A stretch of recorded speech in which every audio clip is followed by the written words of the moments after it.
Hello বন্ধুরা, নিয়মিত mafia hacking ও romantic গল্প শুনতে আমাদের হাসনাইন স্টোরিজ চ্যানেলটি সাবস্ক্রাইব করে পাশে থাকা বেল আইকনটি অন করে দিন। আর আমাদের গল্পগুলো ভালো লাগলে লাইক, কমেন্ট, শেয়ার করতে কিন্তু ভুলবেন না। ধন্যবাদ। বিহান আয়াতকে নিয়ে ধানমন্ডির এক বাসার সামনে এসে গাড়ি থামালো। তখন ফ্ল্যাটে আরও কিছু সময় থেকে বিহান আয়াতকে নিয়ে এখানে এসেছে। আয়াত বাসাটা দেখে বলল, এটা কার বাসা? এই বাসাও আপনি কিনেছেন নাকি? বিহান মুস্কি হেসে বলল, তোমার হবু জামাইয়ের এত টেহা নাইকা, এইটা আমার বাসা না। তাহলে সবকিছু কি এইখানেই শুনবা? আগে চলো, গেলেই দেখতে পাইবা। আয়াত মুস্কি হেসে গাড়ি থেকে নামলো। বিহান গাড়ি লক করে আয়াতকে নিয়ে বাসার দরজায় এসে বেল বাজালো। একটু পরে একজন বয়স্ক লোক এসে দরজা খুলে দিল। লোকটি বিহানকে দেখে খুশি হয়ে বললেন, আরে বিহান বাবা, তুমি এসেছো? এসো এসো, ভিতরে এসো। আবিদা তোমাকে দেখে খুশি হয়ে যাবে। লোকটি বিহান আর আয়াতকে সানন্দে ভেতরে নিয়ে গিয়ে সোফায় বসালেন। আয়াত কিছুই বুঝতে পারছে না কে এই লোক, বিহানকে দেখে এত খুশি বা হচ্ছে কেন। লোকটি এবার উৎসাহিত কণ্ঠে তার স্ত্রীকে ডাকতে লাগলো। আবিদা, আবিদা, দেখো কে এসেছে, তাড়াতাড়ি এসো। একটু পরে ওনার স্ত্রী ভেতর থেকে বেরিয়ে এলেন। মহিলাটি বিহানকে দেখে আরও খুশি হলেন, যেন ওনার হারিয়ে যাওয়া সন্তান খুঁজে পেয়েছেন। মহিলাটি খুশি হয়ে বিহানের মাথায় হাত বুলিয়ে নানান কথা বলতে লাগলেন। আয়াত শুধু তাকিয়ে তাকিয়ে ওদের কাণ্ড দেখছে। একটু পরে বিহান একটু গম্ভীর কণ্ঠে ওই বয়স্ক দম্পতির উদ্দেশ্যে বলে উঠল, আপনারা আমাকে আগেই বলেছিলেন আমাকে আপনারা অফিসিয়ালভাবে অ্যাডপ্ট করে আপনাদের ছেলে বানাতে চান। আমি তখন রাজি হইনি, কারণ আমার এসব ভালো লাগতো না, আর না কোনো প্রয়োজন মনে করতাম। তবে এখন আমি রাজি আছি। আপনারা যদি চান তাহলে আমি আপনাদের ছেলে হতে প্রস্তুত। বিহানের কথায় ওনারা যেন অমূল্য রতন পাওয়ার মতো খুশি হলেন। খুশিতে দুজনের চোখে পানি চলে এলো। লোকটি হাসি মুখে বললেন, সত্যি বলছো বাবা বিহান? সত্যি তুমি আমাদের ছেলে হতে রাজি? আমরা যে কি খুশি হয়েছি তোমাকে বলে বোঝাতে পারবো না। তোমরা বসো, আমি মিষ্টি নিয়ে আসছি। এত বড় খুশির দিনে মিষ্টি মুখ তো করতেই হবে। কথাটা বলে ওনারা দুজনেই মিষ্টি আনতে চলে গেলেন। তাদের দেখে মনে হচ্ছে তারা আজ জীবনের কোনো অতি কাঙ্ক্ষিত খুশিটা পেয়েছেন। ওনারা যেতে আয়াত আর ওর কৌতূহল দমিয়ে রাখতে না পেরে বলে উঠল, বিহানজি, ওনারা কারা? আমি তো কিছু বুঝতে পারছি না। বিহান বলে উঠল, আসলে বছর 3 আগে আমি আজাদ আঙ্কেল, এই আঙ্কেলটাকে একটা রোড অ্যাক্সিডেন্টের হাত থেকে বাঁচিয়েছিলাম। ওনাকে বাঁচিয়ে ওনার বাসায় নিয়ে এসেছিলাম। সেদিন থেকেই ওনাদের সাথে পরিচয়। আমাকে দেখে ওনারা অনেক খুশি হতেন, আমাকে বারবার তাদের সাথে দেখা করতে বলতেন। আমিও ওনাদের খুশির জন্য মাঝে মাঝে এসে দেখা করে যেতাম। ওনাদের কোনো সন্তান নেই, তাই আমাকে অনেক স্নেহ করেন। একদিন হঠাৎ ওনারা বললেন আমাকে নাকি তারা তাদের ছেলে বানাতে চায়, তাই তারা আমাকে অফিসিয়ালি অ্যাডপ্ট করতে চায়।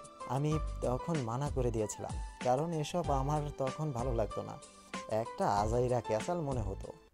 তাই আমি রাজি হইনি। তবে এখন আমার মনে হচ্ছে এটা জরুরি, তাই তাদের কথায় রাজি হয়ে গেলাম। আয়াত ছলো ছলো চোখে তাকিয়ে বলল, আপনি এসব আমার জন্য করেছেন তাই না? কিন্তু সত্যি বলছি, আপনি যেমন আছেন তাতে আমার কোনো সমস্যা নেই। বিহান আয়াতের চোখের পানি মুছে দিয়ে মায়াবী কণ্ঠে বলল, তোমার নেই, তবে আমার আছে। আমি তোমাকে নিয়ে নতুন জীবন শুরু করতে যাচ্ছি, আর সেখানে অতীতের কোনো অন্ধকারের ছায়া তোমার উপর পড়তে দিতে চাই না আমি।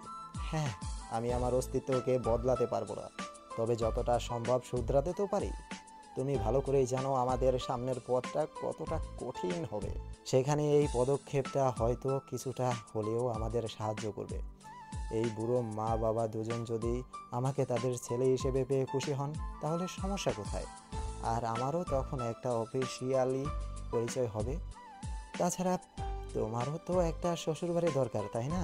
আয়াত অশ্রু চোখেই হাসি মুখে মাথা ঝাঁকালো, তারপর বলে উঠল, যে কারণেই হোক না কেন, আপনার এই পদক্ষেপে আমি খুশি। কারণ আপনি এতদিন পরে মা বাবা পেতে চলেছেন, আর এই বয়স্ক মানুষ দুজন সন্তান পেয়ে খুশি হবেন, এটাই তো বড় কথা। বাকি জিনিস অত ম্যাটার করে না। সামনে যত ঝড়ই আসুক, আপনি সাথে থাকলে আমার কোনো ভয় নেই। আপনি শুধু আমাকে কথা দিন, কখনো আমার হাত ছাড়বেন না।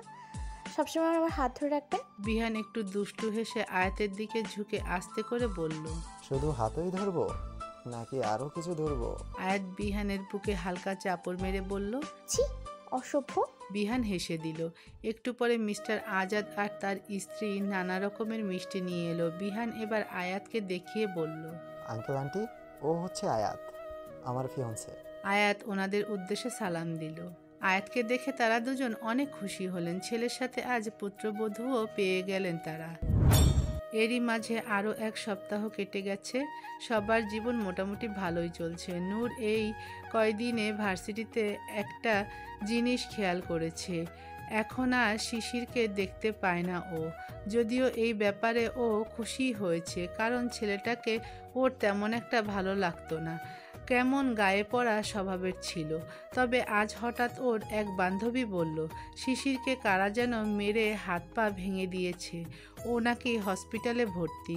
কথাটা শুনে ওর কেমন যেন খটকা লাগলো। কে মারতে পারে ওনাকে? নূরের কেন যেন মনে হলো আদিত্য মারেনি তো। সেদিন যে পরিমাণ রেগেছিল, আবার ভাবলো না না, এমনটা কিভাবে হবে? উনি কি কোনো গুন্ডা মাস্তান নাকি? হবে হয়তো কেউ। তাই নূর আর তেমন ভাবলো না। নূর ওর বান্ধবীদের সাথে ভার্সিটির মাঠের একপাশে গাছতলায় বসে কথা বলছিল। তখনই হঠাৎ ওখানে একটা 18-19 বছরের একটা ছেলে এসে নূরের দিকে তাকিয়ে বলল। নূর আপু, আপনি প্লিজ আমার সাথে একটু হসপিটালে যাবেন শিশির ভাইকে দেখতে। উনি আপনাকে দেখতে চান, উনি আপনাকে যেতে বলেছেন। নূর থতমত খেয়ে বলল। আরে আমি কেন যাব ওনার সাথে দেখা করতে? আর আপনাকে তো চিনিই না, অপরিচিত লোকের সাথে আমি কেন যাব? ছেলেটি মিনতির সুরে বলল। প্লিজ আপু, মানা করবেন না। শিশির ভাই খুবই অসুস্থ, সে শুধু আপনার সাথে 5 মিনিট দেখা করতে চাইছে। প্লিজ চলুন না, আপনাকে রিকোয়েস্ট করছি। আপনি যদি একা যেতে সাহস না পান তাহলে আপনার ফ্রেন্ডদেরও সাথে নিয়ে চলুন। নূর পড়ে গেল এক মুশকিলে। কি করবে ভেবে পাচ্ছে না। নূরের এক বান্ধবী বলে উঠল।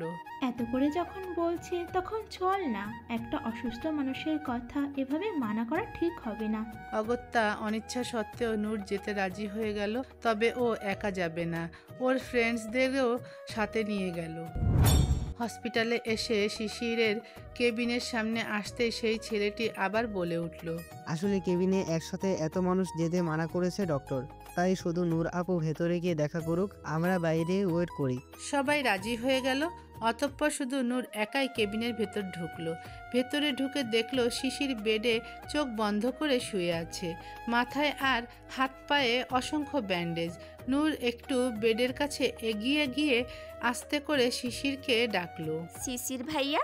নূরের ডাকে শিশির চোখ খুলে তাকালো। নূরকে দেখে হাসার চেষ্টা করে বলল। আরে নূর, তুমি এসেছো, বসো না। নূর সৌজন্যমূলক হাসি দিয়ে বেডের পাশে থাকা টুলে বসলো। তারপর শিশিরের দিকে তাকিয়ে বলল। কেমন আছেন ভাইয়া? আর এসব কিভাবে হলো? শিশির একটা তিরস্কারের হাসি দিয়ে বলল। নিজেই আমার এই অবস্থা করিয়ে আবার জিজ্ঞেস করছো কিভাবে হলো? শিশিরের কথায় নূর অবাক হয়ে বলল। কি বলছেন এসব? আমি কিভাবে আপনার এই অবস্থা করলাম? হ্যাঁ, তুমিই তো করিয়েছো। আচ্ছা বলো তো, আমি কি কখনো তোমার সাথে খারাপ আচরণ বা কোনো অযাচিত কাজ করেছি? তাহলে নিজের বয়ফ্রেন্ডকে দিয়ে আমাকে এভাবে মারার মানে কি? আমাকে যদি তোমার এতই অসহ্য লাগে তাহলে আমাকে সেটা বলে দিতে, তাহলেই তো আর আমি তোমার সামনে আসতাম না। তাই বলে আমার সাথে এমন করবে তুমি? নূর যেন ভেবাচাকা খেয়ে গেল। কি বলছেন উনি? আমার আবার বয়ফ্রেন্ড কোথা থেকে আসলো? আর সেই বয়ফ্রেন্ড কিনা আবার ওনাকে মেরেও গেল? নূর বিস্মিত কণ্ঠে বলল। কি বলছেন ভাইয়া এসব? আমি তো কিছুই বুঝতে পারছি না। যেখানে আমার কোনো বয়ফ্রেন্ডই নেই, সেখানে তাকে দিয়ে আপনাকে মারানোর প্রশ্ন কোথা থেকে আসলো? আপনার নিশ্চয়ই কোথাও ভুল হচ্ছে। কেন, মিস্টার আদিত্য তোমার বয়ফ্রেন্ড না? তুমি তাকে বলনি আমাকে মারতে? নূর এবার স্তব্ধ হয়ে গেল। আদিত্য? আদিত্য মেরেছে ওনাকে? কিন্তু কেন? আর ওকে তো কিছুই বলেনি। নূর একটা ঢোক গিলে বলল। আদিত্য আপনাকে মেরেছে? হ্যাঁ, কেন তুমি জানো না? নূর মাথা নাড়ালো, মানে সে জানে না। শিশির এবার একটু গম্ভীর কণ্ঠে বলল। বুঝতে পেরেছি। তার মানে সে তোমাকেও অন্ধকারে রেখেছে, তোমাকেও তার জালে ফাঁসিয়েছে? নূর কাঁপা কাঁপা কণ্ঠে বলল। মানে? দেখো নূর, তুমি যাই ভাবো না কেন, আমি তোমাকে সত্যিকারের বন্ধু ভেবেছি আর সব সময় তোমার ভালোই চেয়েছি, তাই তোমাকে কিছু কথা বলতে চাই। কি কথা? তার আগে তুমি বলো তো, তুমি আদিত্যর সম্পর্কে কতটুকু জানো? উনি আমাদের বাসায় কিছুদিন হলো পেইং গেস্ট হয়ে এসেছে। শুনেছি বিদেশ থেকে এসেছে কোনো বিজনেসের কাজে, ব্যাস এতটুকুই। যা সন্দেহ করেছিলাম তাই। নূরের বুকের ভেতর কেমন যেন দুরুদুরু করছে, কেমন যেন ভয় লাগছে ওর। নূর কম্পিত কণ্ঠে বলল, কি কি বলতে চাইছেন আপনি? নূর, ওই লোকটা তোমাকে ফাঁসিয়েছে। উনি কোনো বিদেশ থেকে আসেনি, বরং এখানে ঢাকায় থাকেন। আর ঢাকাতেই তার বিশাল বিলাসবহুল বাড়ি গাড়ি অফিস সবই আছে। তাহলে সে তার নিজের এত বড় বাড়ি রেখে তোমাদের ওই ছোট্ট বাসায় কেন পেইন গেস্ট থাকতে এলো? যার আশেপাশে শত শত গার্ডস আর কাজের লোক ঘুরে বেড়ায়, সে তোমাদের সুবিধা বঞ্চিত বাসায় কেন থাকছে? নূর যেন বাকরুদ্ধ হয়ে গেল। কি শুনছে ও এসব? এসব কি সত্যি? লোকটা ওদের এভাবে মিথ্যে বলেছে? নূরের কেন যেন বিশ্বাস করতে ইচ্ছা করছে না। শিশির তো মিথ্যেও বলতে পারে, হতেও তো পারে এসব বানিয়ে বলছে। নূরের ভাবনার মাঝেই শিশির আবার বলে উঠল, জানি আমার কথা হয়তো তুমি বিশ্বাস করবে না, হয়তো মনে হবে আমি মিথ্যা বলছি, তবে আমার কাছে আমার কথার প্রমাণ আছে। শিশির বেডের পাশ থেকে ওর ফোনটা বের করে ফোনের সোশ্যাল সাইট ঘেটে কিছু ছবি বের করে নূরকে দেখিয়ে বলল, এই দেখো, এখানে আদিত্যর অফিস বাড়ি গাড়ির ছবি দেওয়া আছে। এগুলো তো আর আমি হাতে বানাইনি, তাই না? ছবিগুলো দেখে নূরের হাত পা অবশ হয়ে এলো। তার মানে উনি সত্যিই ওদের মিথ্যে কথা বলেছেন? শিশির আবার বলে উঠল, শুধু এসবই না, আরও আছে। উনি একজন মাফিয়া গ্রুপের লিডার। ওনার একটা গ্যাং আছে, মানুষকে নির্দয়ভাবে মারা, তাদের খুন করা, আর নিত্যদিনের তার কাজ। এই আমাকেই দেখো, বিনা অপরাধে কীভাবে মেরেছে আমাকে। নূরের কেমন মাথা ঘুরছে, সব কিছু এলোমেলো লাগছে ওর কাছে। এসব কথা কানে শুনতে পেলেও মন মানতে চাচ্ছে না কিছুতেই। মনে হচ্ছে যেন ভয়ঙ্কর কোনো খারাপ স্বপ্ন দেখছে ও। এখনই ঘুম ভাঙলেই সব মিথ্যা হয়ে যাবে, কিন্তু ঘুম ভাঙছে না কেন? কেউ ওকে ঘুম থেকে জাগাচ্ছে না কেন? শিশির এবার বলল, আর হেনুর, আর একটা কথা আছে, উনি কিন্তু মেরিড, ওনার স্ত্রী আছেন। দেখো, আমি তোমার ভালো চাই বলে তোমাকে সবটা জানালাম, এখন বাকিটা তোমার ইচ্ছা। নূরের মাথায় যেন এবার আকাশ ভেঙে পড়ল। চোখের সামনের পৃথিবীটা গোল গোল ঘুরতে লাগলো। বুকের ভেতর অসহ্য যন্ত্রণা হচ্ছে। না না, এটা হতে পারে না, সব মিথ্যা, সব মিথ্যা। নূর আর সহ্য করতে না পেরে দৌড়ে রুম থেকে বেরিয়ে গেল। আর নূর যেতেই শিশির একটা বিশ্বজয়ের হাসি দিল। ওর কাজ হয়ে গেছে, এটাই তো ও চাচ্ছিল। আদিত্যকে মারার পরে শিশিরের মাথায় প্রতিশোধের আগুন জ্বলে উঠেছিল। তবে ও জানতো যে ও আদিত্যের ক্ষমতার সামনে টিকতে পারবে না, তাই লোক লাগিয়ে আদিত্য আর নূরের সব খবর নিয়েছে। ও জানে নূরই আদিত্যের বউ, আর নূরই ওর সবচেয়ে বড় দুর্বলতা, তাই তো ও জায়গা বুঝে কোপ পেরেছে। এখন আর নূর আদিত্যের মুখও দেখতে চাইবে না। নূর বাইরে এসে দৌড়ে চলে গেল। নূরের বান্ধবীরা ঘাবড়ে গিয়ে ওর পেছনে ছুটল। নূর পাগলের মতো দৌড়াচ্ছে, নিজেকে উন্মাদ লাগছে ওর। এত কষ্ট হচ্ছে কেন বুঝতে পারছে না ও। শিশিরের কথাগুলো কিছুতেই ওর বিশ্বাস করতে ইচ্ছা করছে না। যদিও ওর নিজেরও আদিত্যকে সন্দেহ হতো, কেমন রহস্যময় লাগতো তাকে। আদিত্যর কথায় মাঝে মধ্যে মনে হয় সে নূরকে আগে থেকেই চেনে, মনে হয় কিছু একটা লুকাচ্ছে সে। তবে সত্যিটা যে এত ভয়ঙ্কর হবে তা কখনোই ভাবেনি নূর। বারবার শুধু একটা কথাই কানে বাজছে, আদিত্য ম্যারিড, সে বিবাহিত। না। নূর দুই কান চেপে ধরে নিচে বসে পড়ল। অসহ্য যন্ত্রণা হচ্ছে ওর। নূরের বান্ধবীরা দৌড়ে এসে নূরের কাছে বসে ওকে ধরে চিন্তিত সুরে বলল, এই নূর, কি হয়েছে তোর? এমন করছিস কেন? নূর ওর বান্ধবীকে ধরে ফুঁফিয়ে কেঁদে উঠল। ওর বান্ধবীরা আরও ঘাবড়ে গেল, বারবার শুধু জিজ্ঞেস করছে কি হয়েছে। নূর কিছুক্ষণ পর একটু শান্ত হয়ে ওদের সবটা খুলে বলল। নূরের কথা শুনে বাকি সবাইও অবাক হয়ে গেল। নূরের এক বান্ধবী বলে উঠল, আচ্ছা, একটা কথা বলতো, এসব শুনে তুই এত কাঁদছিস কেন?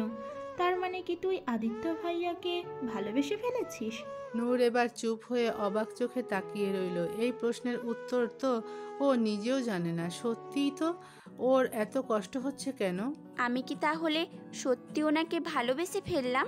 একটু পরে নূরের বান্ধবীরা ওকে ধরে একটা চেয়ারে বসালো। নূরের আরেক বান্ধবী বলে উঠল, আচ্ছা তুই কাঁদিস না, আমরা বিষয়টা ভালো করে খোঁজ নিয়ে দেখি।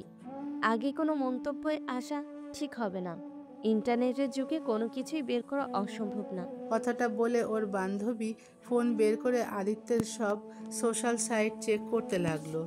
নূর শুধু মনে মনে আল্লাহর কাছে দোয়া করছে শিশিরের সব কথা যেন মিথ্যে হয়ে যায়, সব যেন ভুল প্রমাণিত হয়। তবে নূরকে নিরাশ করে দিয়ে ওর বান্ধবী মলিন মুখে বলে উঠল, ইয়া নূর, শিশির যা বলেছে একদমই সত্যি বলেছে। সোশ্যাল সাইটে ওনার সব ডিটেলস দেখা যাচ্ছে।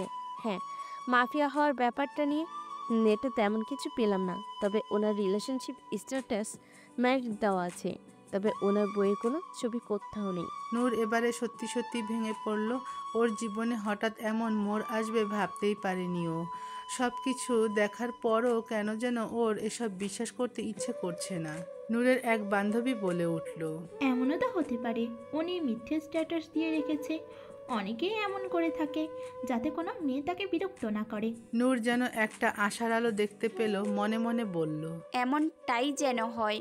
নূরের আরেক বান্ধবী বলে উঠল, আমরা এক কাজ করি, নেটে তো আদিত্যের অফিস আর বাসার অ্যাড্রেস দেওয়া আছে, আমরা সেখানে গিয়ে খোঁজ নিয়ে দেখতে পারি।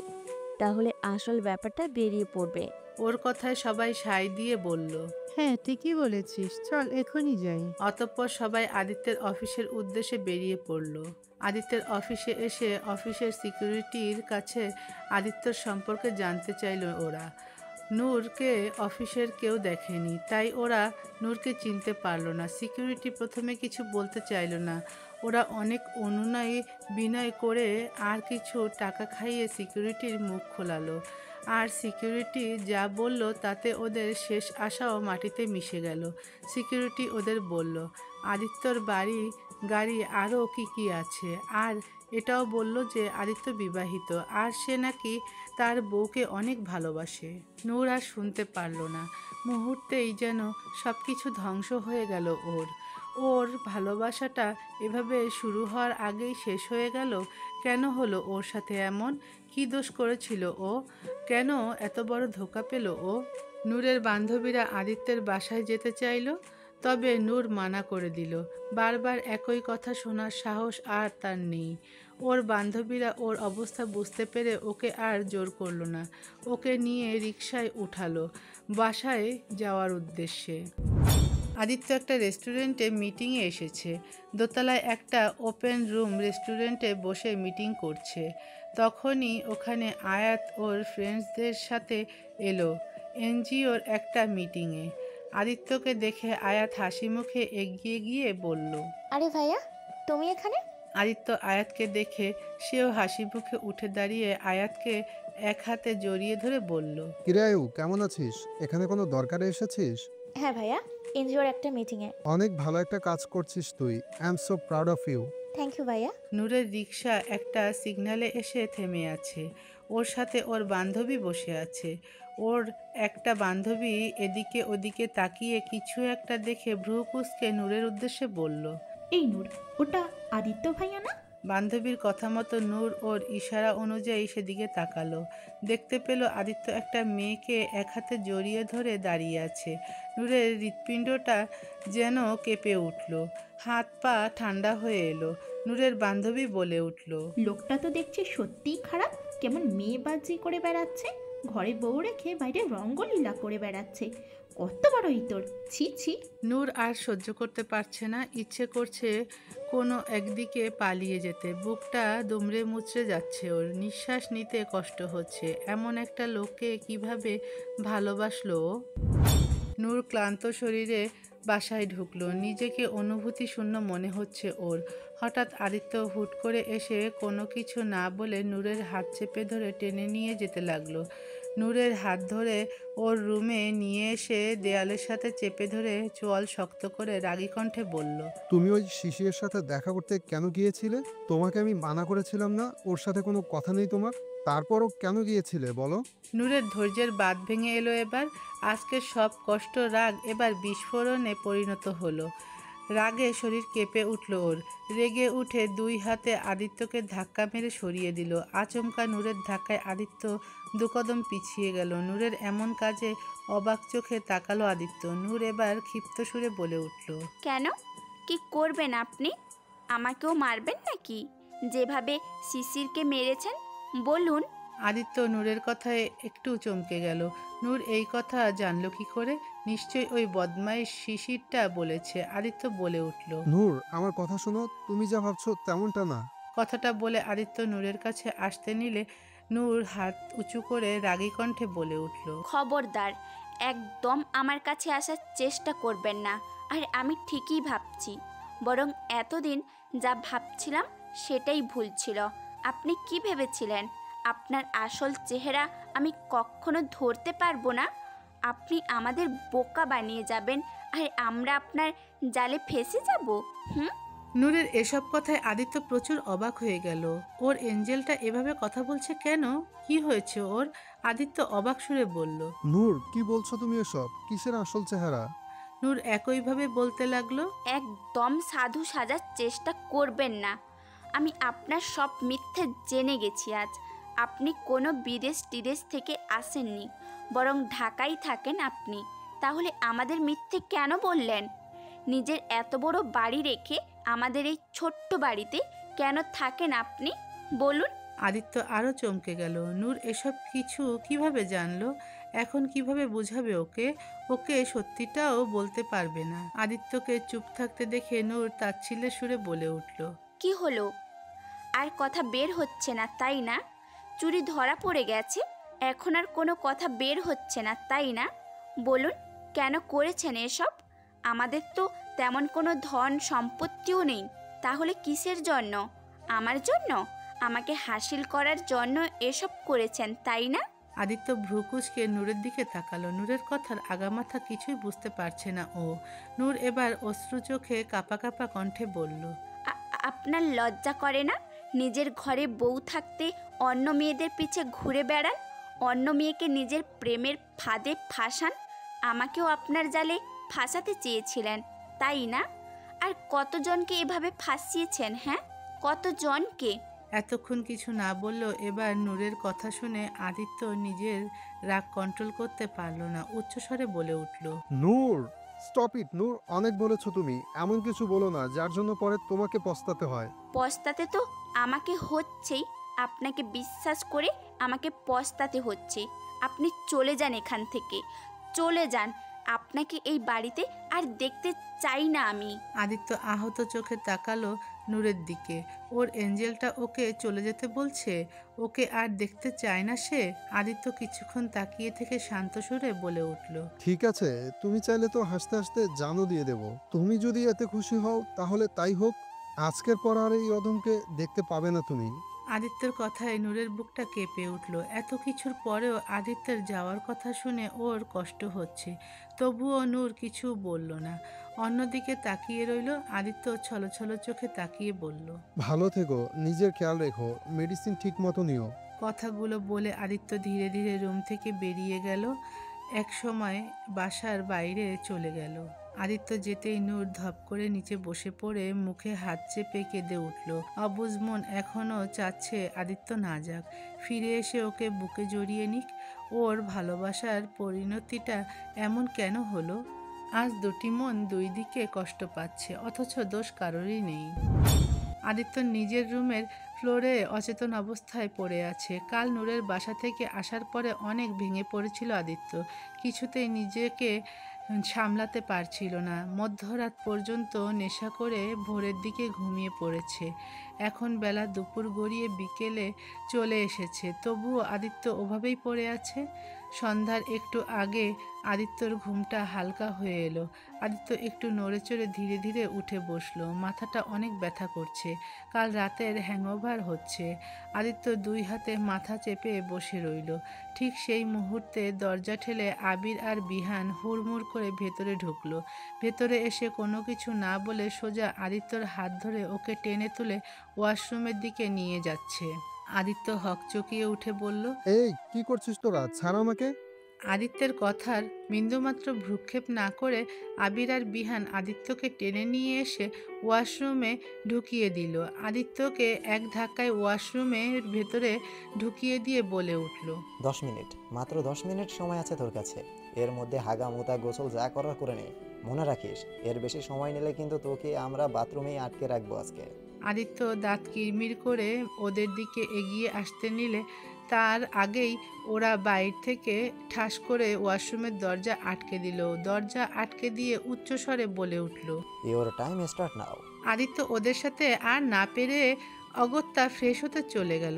এমনিতেও ওর এখন শাওয়ার নেওয়া দরকার, তাই বেশি না ভেবে আদিত্য শাওয়ার নিতে চলে গেল। ওই দুটোকে তো পরে দেখে নেবে। ওদের দেওয়া টাইম লিমিট অনুযায়ী আদিত্য 10 মিনিটের ভেতরই শাওয়ার শেষ করে ওয়াশরুমে থাকা একটা ট্রাউজার পরে নিয়ে দরজায় টোকা দিয়ে দরজা খুলতে বলল। কিছুক্ষণ পর ওরা দরজা খুলে দিল। দরজা খুলে নিয়ে আবারও আবির আর বিহান আদিত্যর 2 হাত ধরে ওকে টেনে বেডের কাছে নিয়ে আসলো।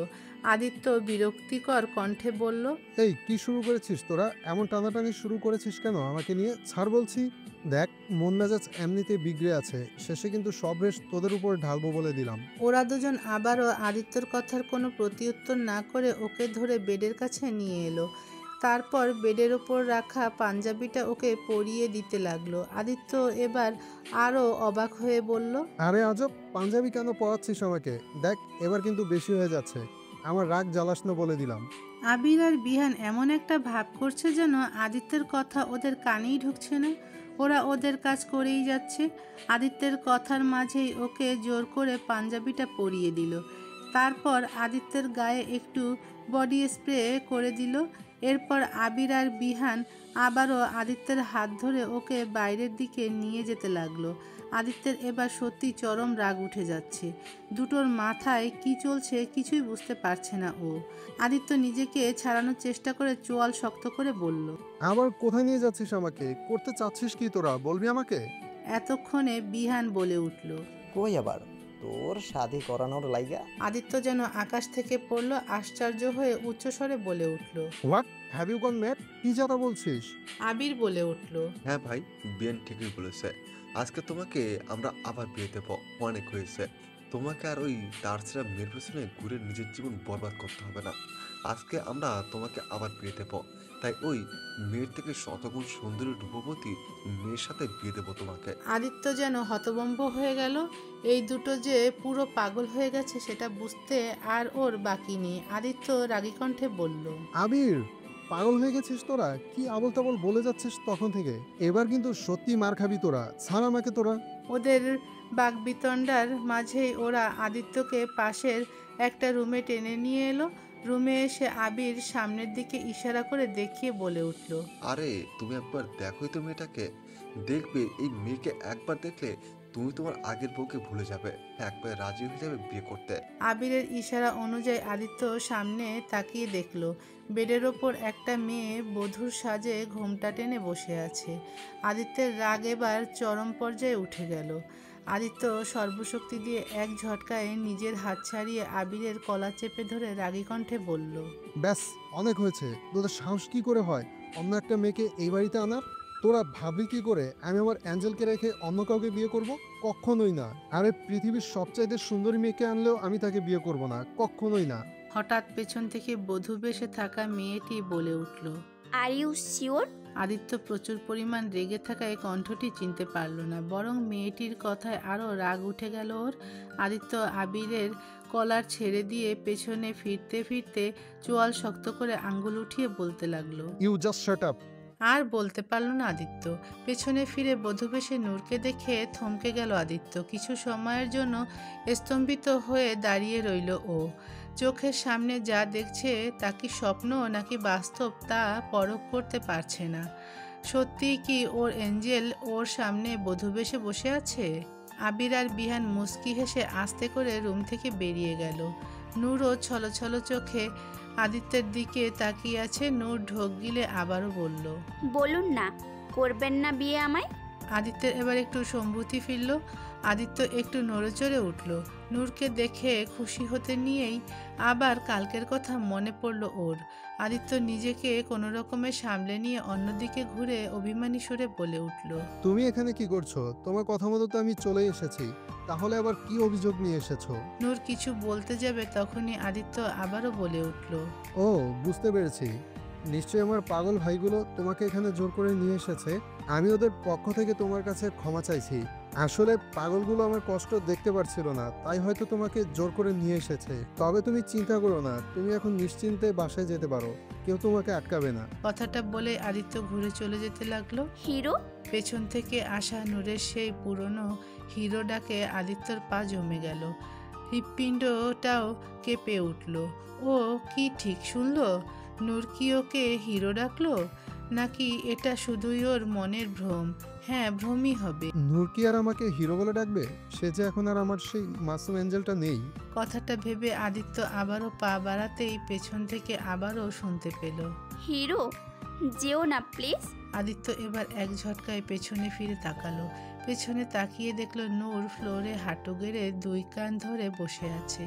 চোখ দুটো দিয়ে অঝরে পানি ঝরছে। আদিত্য ঢোক গিলে কাঁপা কাঁপা কণ্ঠে বলল, কি বললো তুমি? আবার বলো। নূর কাঁদো কাঁদো গলায় অপরাধী সুরে বলে উঠল, I am sorry hero, please মাফ করে দাও না। তোমার অ্যাঞ্জেলকে অনেক বড় ভুল হয়ে গেছে।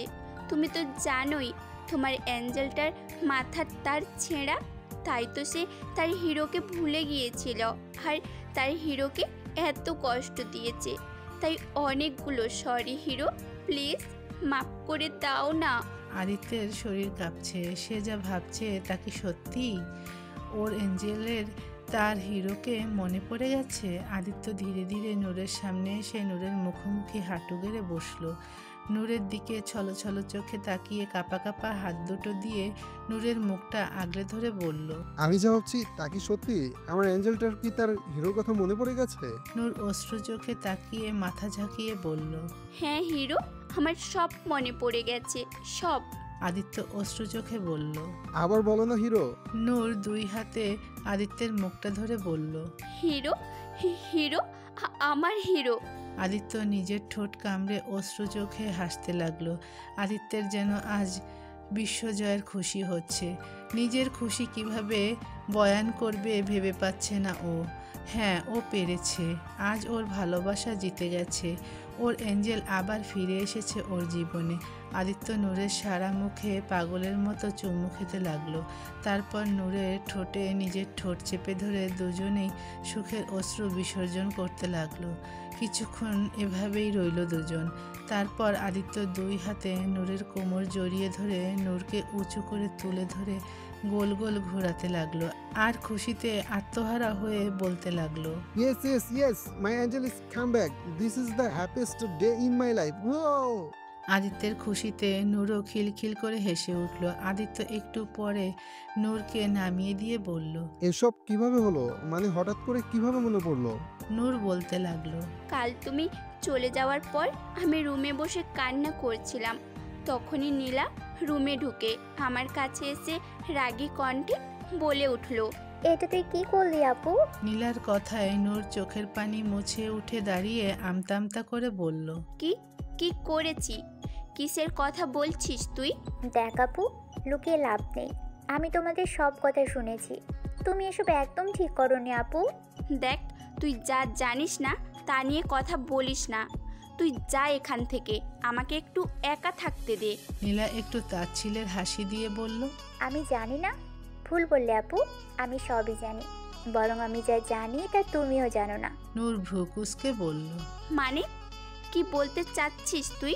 বলতে চাচ্ছিলাম না, আদিত্য ভাইয়া সবাইকে মানা করে দিয়েছিল তাই। তবে আজ না বলে পারছি না। আদিত্য ভাইয়ার সাথে তোমার এই ব্যবহার দেখে আমি আজ বলতে বাধ্য হচ্ছি, কারণ আমি এতটা স্বার্থপর হতে পারবো না। হেয়ালি না করে যা বলবি সাপ সাপ বল। তাহলে শোনো সাফ সাফ, তুমি জানো যাকে তুমি এতগুলো কথা শোনালে, যাকে তুমি ক্যারেক্টারলেস ভেবে বাসা থেকে বের করে দিলে, তুমি জানো সে কে? কে? সে তোমার হাজবেন্ড। নূর বিস্ফোরিত চোখে তাকালো নীলার দিকে। নীলা বলতে লাগলো, হ্যাঁ, এটাই সত্যি। আদিত্য ভাইয়া ম্যারিড, তবে তার বউ অন্য কেউ না, বরং তুমি নিজেই। আজ থেকে 6 মাস আগে তোমার আদিত্য ভাইয়ের সাথে বিয়ে হয়েছে। জানো কতটা ভালোবাসে সে তোমাকে, নিজের জীবনের থেকেও বেশি ভালোবাসে সে তোমাকে। নূর যেন স্তব্ধ হয়ে গেল। কি শুনছে ও এসব? এটা কি সত্যি? নূর কাঁপা কাঁপা কণ্ঠে বলে উঠল, না না, এটা কিভাবে হবে? তুই মিথ্যে বলছিস তাই না? ঠিক আছে, আমার কথা বিশ্বাস হচ্ছে না তো তাহলে নিজের চোখেই দেখো। কথাটা বলে নীলা ওর ফোন বের করে নূর আদিত্যের বিয়ের ছবি দেখালো। নূর সেটা দেখে আরও থমকে গেল। চোখের সামনে আবছা আবছা কিছু ভাসতে লাগলো। নীলা ধীরে ধীরে নূর আর আদিত্যের নানা সময়ের নানা ধরনের ছবি ভিডিও দেখাতে লাগলো। আর আদিত্য কি করেছে সেসব বলতে লাগলো। এসব ছবি আর ভিডিও দেখে নূরের মাথার ভেতর কেমন যন্ত্রণা শুরু হলো। ধীরে ধীরে আবছা আবছা স্মৃতিগুলো পরিষ্কার হতে লাগলো। সেই সাথে নূরের মাথার যন্ত্রণাও বেড়ে গেল। নূর মাথার যন্ত্রণা সহ্য করতে না পেরে 2 হাতে মাথা চেপে ধরে আর্তনাদ করে উঠল। একসময় নূর জ্ঞান হারিয়ে নিচে পড়ে গেল। এতটুকু শুনে আদিত্য ঘাবড়ে গিয়ে বলল, কি তুমি জ্ঞান হারিয়ে ফেলেছিলে? কেউ আমাকে কিছু বলেনি কেন? তুমি ঠিক আছো তো? নূর মুচকি হেসে বলল, আমি একদম ঠিক আছি, বরং সবচেয়ে বেশি ঠিক আছি। কারণ কাল জ্ঞান ফেরার পর আমার হিরোর কথা সব মনে পড়ে গেছে, আমার সব। আর আমি ইচ্ছে করে তোমাকে কিচ্ছু বলতে মানা করেছি, কারণ আমি তোমাকে সারপ্রাইজ দিতে চেয়েছিলাম। আদিত্য হাসি মুখে বলল, এটা আমার জীবনের সবচেয়ে বেস্ট সারপ্রাইজ। আমার যে কি খুশি লাগছে তা আমি ভাষায় প্রকাশ করতে পারবো না। নূর মিছে অভিমান দেখিয়ে বলল, কচ্ছু খুশি হয়েছো, তুমি তো আমাকে বিয়ে করতেই রাজিই হলে না। আদিত্য মুচকি হেসে বলল, আমি কি জানি নাকি যে ওরা তোমার কথা বলছে? আর তাছাড়া আমাদের তো বিয়ে হয়েই গেছে, তাহলে আবার কেন বিয়ে করতে হবে? তখন তো আমার কোনো হুঁশই ছিল না, বিয়ে কি জিনিস তা আমি জানতামই না। তাই এখন আমি আমার পুরো সজ্ঞানে তোমাকে বিয়ে করতে চাই।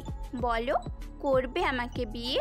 আদিত্য নূরের কপালে চুমু খেয়ে বলল, শুধু একবার না, শত হাজার অযুত কোটিবার তোমাকে বিয়ে করতে রাজি। কথাটা বলে আদিত্য নূরকে বুকের ভেতর জড়িয়ে নিল। নূরও পরম শান্তিতে আদিত্যের বুকে মাথা রাখল। সন্ধ্যার আবছা অন্ধকার ঢেকে গাঢ় রাত হয়ে গেছে। ড্রয়িং রুমের সোফায় আবির, বিহান, আয়াত আর নীলা বসে আছে। এরই মধ্যে কাজী সাহেবও চলে এসেছেন। একটু পরেই আদিত্য নূরের হাত ধরে সিঁড়ি বেয়ে নেমে এলো। বিহান ওদের দেখে মুখে আঙ্গুল ঢুকিয়ে শীষ বাজিয়ে উঠল। সবাই খুশি হয়ে তালি বাজাতে লাগলো। দুজন নিচে এসে সোফায় বসলে কাজী সাহেব বিয়ে পড়ানো শুরু করলো। বিয়ে পড়ানো শেষে সবাই মোনাজাত ধরলো। মোনাজাত শেষে মিষ্টি মুখ করানো হলো। একটু পরে কাজী সাহেব বিদায় নিয়ে চলে গেলেন। সবাই একসাথে রাতের ডিনার শেষ করে সোফায় বসে কথাবার্তা বলছে। আবির নূরের পাশে এসে বসে বলল, wow, I am so happy. আমার কিউট ভাবি ডলটা আবার ফিরে এসেছে। এখন আমরা আবার আগের মতো মাস্তি করব। কথাটা বলে আবির নূরের দিকে হাইফাই করার হাত বাড়িয়ে দিল। নূরও হাসি মুখে আবিরের হাতে হাত মিলিয়ে হাইফাই দিয়ে বলল, অফ কোর্স দেবরজি, ইউ গোনা বি রক।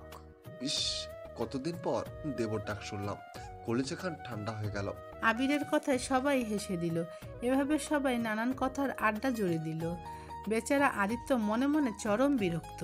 এতদিন পরে নিজের বউকে কাছে পেয়ে কোথায় একটু তার সাথে সময় কাটাবে, কিন্তু এই আপদগুলো তো ছাড়ছেই না ওকে। আর এই ম্যাডামও কি সুন্দর আড্ডায় মজে গেছে, যেন এসবের জন্য এখানে এসেছে। না, আমাকে কিছু করতে হবে। কথাটা ভেবে আদিত্য গলা খাকারি দিয়ে বলল, বলছিলাম রাত তো অনেক হলো, তোদের নিশ্চয়ই ঘুম পাচ্ছে, রুমে গিয়ে শুয়ে পড় তোরা। ওরা সবাই ভালো করেই জানে যে আদিত্য তাদের কেন তাড়াচ্ছে, তাই আবির বাঁকা হেসে বলল, কি বলো ভাইয়া, ঘুম? আর আমাদের কে ছড়াচ্ছে সব মিথ্যা বাবা? আরে ঘুম তো দূরের কথা, ঘুমের খালা খালু আমাদের কাছে নেই। কিরে বিয়ান, তোর কি ঘুম ধরছে? বিহান আবিরের দুষ্টুমি ধরতে পেরে ওর সাথে সাই দিয়ে বলে উঠল, আরে কি গজ, ঘুম আবার কোন বাপের পোলা? হ্যারে তো আমি চিনিই না, আজকেই প্রথম নাম শুনলাম। আয়াত আর নীলাও ওর দুষ্টুমিতে সাই দিল। আবির বলে উঠল, দেখেছো, আমাদের কারণে ঘুমের কোনো প্ল্যান নেই। আরে আজকে তো আমরা পার্টি করবো, ভাবিডল আসার খুশিতে সারা রাত পার্টি হবে। তাই না ভাবি ডল? নূর একবার আর চোখে আদিত্যের দিকে তাকিয়ে দেখলো আদিত্য চোখ গরম করে তাকিয়ে চোখের ইশারায় মানা করতে বলছে। নূর জানে এরা সবাই আদিত্যকে জ্বালানোর জন্য এসব করছে, তাই সেও একটু মজা নেওয়ার জন্য ওদের সাথে সায় দিয়ে বলল, হ্যাঁ হ্যাঁ অবশ্যই, আজকে তো আমরা সারা রাত পার্টি করব। এদের কথাবার্তায় আদিত্যের চোখ কপালে উঠে গেল। বেচারা কই আরও এদের বিদায় করতে চাচ্ছে, আর এরা কি না সারা রাত পার্টি করার প্ল্যান করছে। আর আমার বউটাও আছে একজন, কি সুন্দর ধেই করে রাজি হয়ে গেল। নিজের বরের কোনো চিন্তাই নেই তার। আদিত্যের আফসোসের মাঝে আবির উঠে গিয়ে music player party all night গানটা প্লে করে দিল। তারপর উড়াধুরা ডান্স শুরু করে দিল। বিহান, আয়াত আর নীলাও ওর সাথে যোগ দিল। আবির এসে নূরের হাত ধরে নিয়ে গেল ডান্স ফ্লোরে। তারপর সবাই মিলে নাচানাচি শুরু করে দিল। এসব দেখে আদিত্য চরম বিরক্ত। 10 মিনিট এভাবে চলার ছন্দের আদিত্যের ধৈর্যের বাঁধ ভেঙে গেল। আদিত্য উঠে গিয়ে ঠাস করে মিউজিক প্লেয়ারটা বন্ধ করে দিল। মিউজিক বন্ধ হওয়ায় সবাই নাচা বন্ধ করে আদিত্যের দিকে তাকালো। আদিত্য ঘরের কোণা থেকে একটা লাঠি বের করে নিয়ে এলো। তা দেখে সবাই ভয়ে শুকনো ঢোক গিলল। আদিত্য ওদের সামনে এসে আয়াত আর নীলার উদ্দেশ্যে বলল, তোমরা দুজন এখনই নিজেদের রুমে যাও, রাইট নাও। বলতে দেরি আয়াত আর নীলার ওখান থেকে ফুরুত হতে দেরি লাগলো না। দুজন দ্রুত ওখান থেকে চলে গেল। আদিত্য এবার আবির আর বিহানের দিকে তীক্ষ্ণ দৃষ্টিতে তাকিয়ে ওদের দিকে এগিয়ে আসতে লাগলো। আবির বেচারা ভয়ে ভয়ে বলল, ভাই কি করছো? আমি না তোমার কিউটি গুলুগুলু ভাই? বিহানও ভয়ে ভয়ে বলল, হ আদি, আর আমি না তোর জিগিরি কলিজার দোস্ত, আমগো লগে আমতে করবি তুই। আদিত্য ওদের কোনো দোহাই না মেনে লাঠি নিয়ে ওদের দিকে তেড়ে আসতে আসতে বলল, আজকের দিনে তোদের কাউকে আমি চিনি না, তোরা দুটো এখনই বের হবি আমার বাসা থেকে, যা দূর হ। ওরা দুজন লেজ গুটিয়ে বাইরের দিকে দৌড় দিল। ওরা দরজার বাইরে আসতেই আদিত্য ঠাস করে ওদের মুখের ওপর দরজা বন্ধ করে দিল। আবির দরজার বাইরে থেকে মেলোড্রামা করে বলল, বাহ ভাই বাহ, আজ বউ পেয়ে ভাইকে পর করে দিলা। এই রাতে তো আমাদের মতো আওয়াল দুটো নজন ছেলেকে বাসার বাইরে বার করে দিলা। এখন যদি রাস্তায় গুন্ডে মাস্তান মেয়েগুলো আমাদের ইজ্জতের উপর হামলা করে, তখন আমাদের কি হবে? বিহান চোখ মুখ কুঁচকে বলল, ইয়া ছি, কি সব আবাল মার্কা কথা কস। লাগতাছে তোর হার্ড ড্রাইভে ভাইরাস ধইরা গেছে গা, ভালো কইরা সার্ভিসিং কর। হাল আর খালি আজাইরা কথাবার্তা। আরে তো কি করবো, এত রাতে এখন যাবো কই? চল আমার লগে, আমার কোয়ার্টারে আইজা হইয়া থাকিস। ঠিক আছে চল। আদিত্য দরজা লাগিয়ে পেছন ফিরে এবার নূরের দিকে সরু চোখে তাকালো। নূর এবার কোন দিকে পালাবে সেই রাস্তা খুঁজছে। আদিত্য যে এবার ওর 12টা বাজাবে সেটা নিশ্চিত।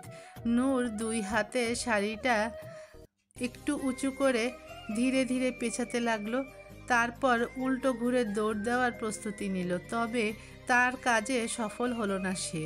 নূর দৌড় দিতেই আদিত্য পেছন থেকে দৌড়ে এসে নূরের হাত ধরে ফেলল। নূরের হাত ধরে ওকে দেওয়ালের সাথে আটকে দিয়ে বলল, এখন পালাচ্ছ কেন? তখন তো খুব মজা নিচ্ছিলে, এখন কোথায় যাবে? হ্যাঁ, আমাকে অনেক জ্বালিয়েছো তুমি, এখন আমার পালা। এখন থেকে আমি জ্বালাবো তোমাকে। আমাকে অনেক জ্বালিয়েছো তুমি, এখন আমার পালা। এখন থেকে আমি তোমাকে জ্বালাবো, আর তোমাকে আমার সব জ্বালা সহ্য করতে হবে। নূর লজ্জায় লাল নীল হয়ে যাচ্ছে। নূরের এই লজ্জাবতী লাজুক চেহারা আদিত্য প্রথম দেখছে। এই লজ্জায় লাল হয়ে যাওয়া মুখখানা যেন আদিত্যের অবাধ্য চাহিদাগুলো আরও বাড়িয়ে দিচ্ছে। তবে আজ আর কোনো সংশয় নেই, আজ সব অবাধ্য চাহিদাগুলোকে আজাদ করে দিবে সে। আজ আর নিজেকে আটকাবে না সে। কেনই বা রাখবে ওর এঞ্জেলটা যে এখন পরিপূর্ণভাবে ওর বউ হয়ে উঠেছে।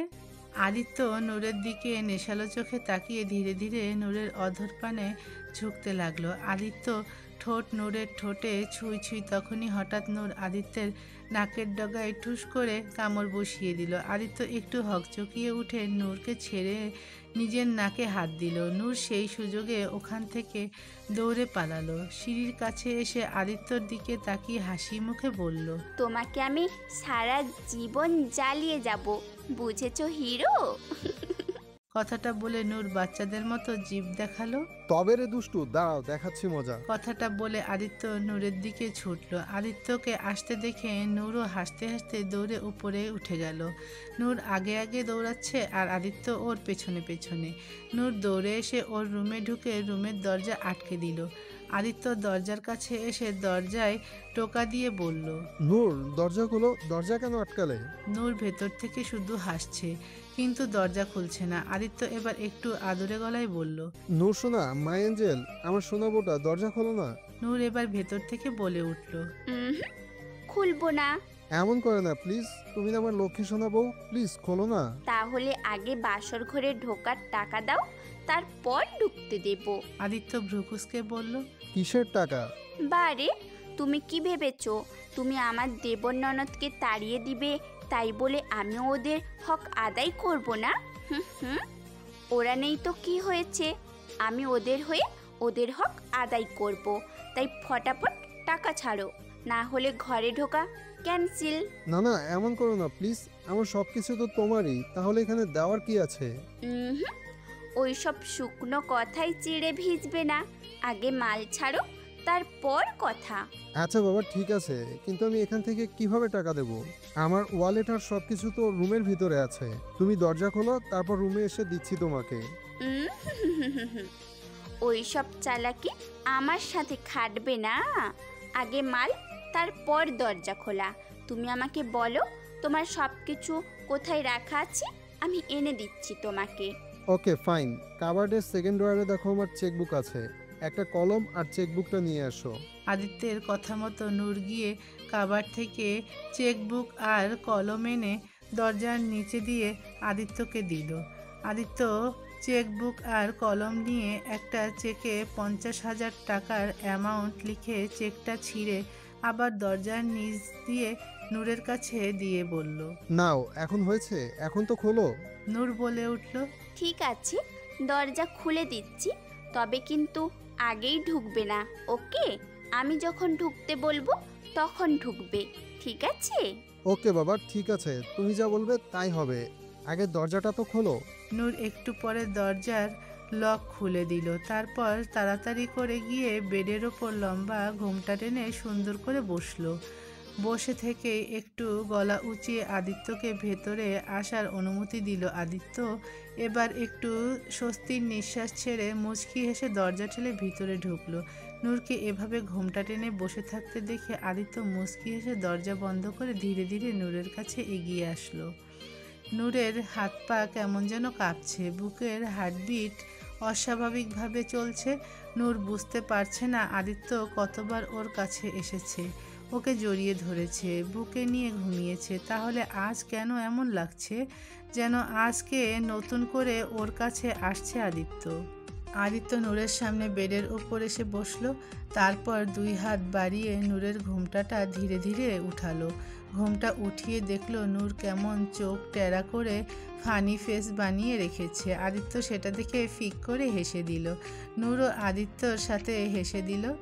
আদিত্য নূরের কপালে নিজের কপাল ঠেকিয়ে নাকে নাক ঘষে মায়াবী কণ্ঠে বলল, জানো আমার এই দুষ্টু অ্যাঞ্জেলটাকে আমি কত মিস করেছি। নূর নরম গলায় অপরাধী সুরে বলে উঠল, আমি তোমাকে অনেক কষ্ট দিয়েছি তাই না? এতে তোমার কোনো দোষ নেই, তুমি তো আর ইচ্ছে করে কিছু করনি, তাই ওসব ভুলে যাও। তুমি আমার জীবনে ফিরে এসেছো, এটাই বড় কথা, আর কোনো অভিযোগ নেই আমার। তুমি আমার পাশে থাকলে আমার আর কিছু চাই না, কিছু না। নূর আবেগী চোখে তাকিয়ে বলল, এত কেন ভালোবাসো আমায়? আমি কি এত ভালোবাসার যোগ্য? তুমি এর চেয়েও বেশি ভালোবাসার যোগ্য। তোমাকে যতই ভালোবাসি মনে হয় কম হয়ে যাচ্ছে, ইচ্ছে করে আরো বেশি করে ভালোবাসতে। কথাটা বলে আদিত্য নূরের কপালে সময় নিয়ে পরম আদরে চুমু খেলো। নূর আবেশে চোখ বন্ধ করে নিল। আদিত্য নূরের দিকে নেশাভরা চোখে তাকিয়ে বলল, তুমি না আমাকে খেতে চেয়েছিলে, বলেছিলে আমাকে চকলেটের চেয়েও ইয়াম্মি লাগে, তখন তো আমি মানা করেছিলাম, তবে আজ কোনো মানা নেই। তুমি চাইলে আমাকে পুরোটা খেয়ে ফেলতে পারো, নাও এম অল ইয়োর্স। নূর লজ্জায় লাল হয়ে আদিত্যর বুকের ভেতর লুকিয়ে পড়ল। আদিত্য মুচকি হেসে 2 হাতে নূরের কোমর জড়িয়ে ধরে নিজের সাথে মিশিয়ে নিল। আদিত্যর ছোঁয়ায় নূর কেঁপে উঠল, সারা শরীরে এক শিহরণ ছড়িয়ে পড়ল। আদিত্য নূরকে জড়িয়ে ধরা অবস্থায় নূরের মাথার ওড়নাটা ধীরে ধীরে খুলে নিল। নূরের কানের দুল খুলে কানে চুমু খেলো। নূর কেঁপে উঠে আদিত্যর পাঞ্জাবি শক্ত করে খামচে ধরল। আদিত্য এবার আরেক কানের দুল খুলে সে কানেও চুমু খেলো। এরপর নূরের গলার নেকলেসটা খুলে নিয়ে গলায় চুমু খেলো। নূর আরও বেশি কাঁপতে শুরু করলো, সারা শরীরে শিহরণ ছড়িয়ে পড়ল ওর। আদিত্য এবার ধীরে ধীরে নূরকে বালিশে শুইয়ে দিল। নূরের লালিমা ছড়ানো মুখটার দিকে নেশালো চোখে তাকিয়ে রইল। আদিত্যের এমন চাহনি দেখে নূর আরও লজ্জায় মিয়ে পড়ল। লাজুক হেসে শাড়ির আঁচল টেনে মুখে দিয়ে মুখ ঢেকে ফেলল নূর। জর্জেট শাড়ি হওয়ায় শাড়ির ভেতর থেকে নূরের মুখ স্পষ্ট দেখা যাচ্ছে। আদিত্য মাথা ঝুঁকিয়ে নূরের ঠোঁটের উপর থেকে আঁচলের অংশ কামড়ে ধরে আঁচলটা সরিয়ে দিল। নূর চোখ বন্ধ করে কাঁপছে, নিঃশ্বাস ভারী হয়ে আসছে ওর। আদিত্যের নেশা বেড়ে যাচ্ছে। আদিত্য নূরের কপালে চুমু খেয়ে দুই চোখের পাতায় দুই গালে চুমু খেলো। তারপর নূরের অধর যুগলে ডুব দিল। নূরের অধর সুধা পান করতে লাগলো। নূরও আর চুপ থাকতে পারলো না। আদিত্যের ঘাড়ের পেছনে হাত দিয়ে আদিত্যের চুল খামচে ধরে তার ভালোবাসায় নিজেকে বিলিয়ে দিল। দুজনেই এক স্বর্গীয় সুখের রাজ্যে পাড়ি দিল। পূর্ণতা পেল ওদের ভালোবাসা। এক নতুন সকাল, নতুন জীবনের নতুন উদ্দীপনার সকাল। আদিত্যের জীবনের সবচেয়ে সুখকর একটা সকাল। এই সকাল নিয়ে এসেছে ওর জীবনে সীমাহীন সুখের জোয়ার। সে সুখের জোয়ারে ভাসতে চায় ও সারা জীবন। ঘুমন্ত নূরের গালে আঙ্গুল দিয়ে স্লাইড করছে আর নূরের মায়াবী মুখখানার দিকে তাকিয়ে আছে আদিত্য। ঘণ্টাখানিক আগে ঘুম ভেঙেছে আদিত্যের। তখন থেকে এভাবেই নূরের দিকে তাকিয়ে আছে আদিত্য। এই মুখখানায় যেন রাজ্যের যত মায়া ঢেলে দিয়েছে। আদিত্য যত দেখে ততই যেন ওর শরীর মন প্রশান্তিতে ভরে যায়। সারা জীবন তাকিয়ে থাকলেও যেন ক্লান্ত হবে না ও। কিছুক্ষণ পর নূরের কপালে চুমু খেয়ে গায়ে চাদর টেনে দিয়ে রোজকার অভ্যাস অনুযায়ী আদিত্য জগিংয়ে চলে গেল। ঘণ্টাখানিক পর ফিরে এলো আদিত্য। নূর এখনও বেঘরে ঘুমোচ্ছে। আদিত্য মুচকি হেসে নূরের পাশে গিয়ে বসলো। নূরের মাথায় হাত বুলিয়ে আদুরে গলায় বলল, এই ঘুম পাগলিটা ঘুম ভাঙেনি এখনো? অনেক বেলা হলো তো, এখন উঠো। নূর একটু নড়ে চড়ে উঠে চোখ বন্ধ অবস্থায় ঘুমু ঘুমু কণ্ঠে বলল, ডিস্টার্ব করো না আমাকে, ঘুমোতে দাও না। দুষ্টু হিরোটা কাল রাতে আমাকে ঘুমোতেই দেয়নি। নূরের কথায় আদিত্য ঠোঁট কামড়ে হাসলো। তারপর নূরের মুখের কাছে ঝুঁকে দুষ্টু হেসে বলল, আচ্ছা তাই? কি করেছে দুষ্টু হিরোটা কাল রাতে? নূর ঘুমের ঘরেই বলছে, অনেক জ্বালিয়েছে আমাকে, একটুও ঘুমোতে দেয়নি। আচ্ছা কিভাবে জ্বালিয়েছে? হিরোটা না আমাকে। এতটুকু বলতেই হঠাৎ নূরের ঘুম ভেঙে গেল। নূর ফট করে চোখ খুলে দেখলো আদিত্য ওর মুখের উপর ঝুঁকে আছে। নূর নিজের দিকে তাকিয়ে দেখলো ওর গায়ের উপর একটা চাদর ছাড়া আর কিছুই নেই। নূরের লজ্জায় মরি মরি অবস্থা। আদিত্য আবার বলে উঠল, কি হলো বলো না, কিভাবে জ্বালিয়েছে তোমার হিরোটা? নূর লজ্জায় চাদর টেনে মাথা ঢেকে নিয়ে লাজুক কণ্ঠে বলল, জানি না, যাও অসভ্য। কি? আমার মতো এমন ভদ্র ছেলের নামে এত বড় বদনাম? এটা কিছুতেই মানা যায় না। দাঁড়াও, দেখাচ্ছি মজা। কথাটা বলে আদিত্য দুষ্টু হেসে নূরের চাদরের ভেতর ঢুকে গেল। তারপর নূরকে কাতুকুতু দিতে লাগলো। নূর মুচড়ামুচড়ি করতে করতে খিলখিল করে হাসতে লাগলো। হাসতে হাসতে বলল, ওকে ওকে, সরি, আর বলবো না, প্লিজ ছেড়ে দাও। আদিত্য থেমে গিয়ে নূরের কপালে চুমু খেয়ে উঠে দাঁড়ালো।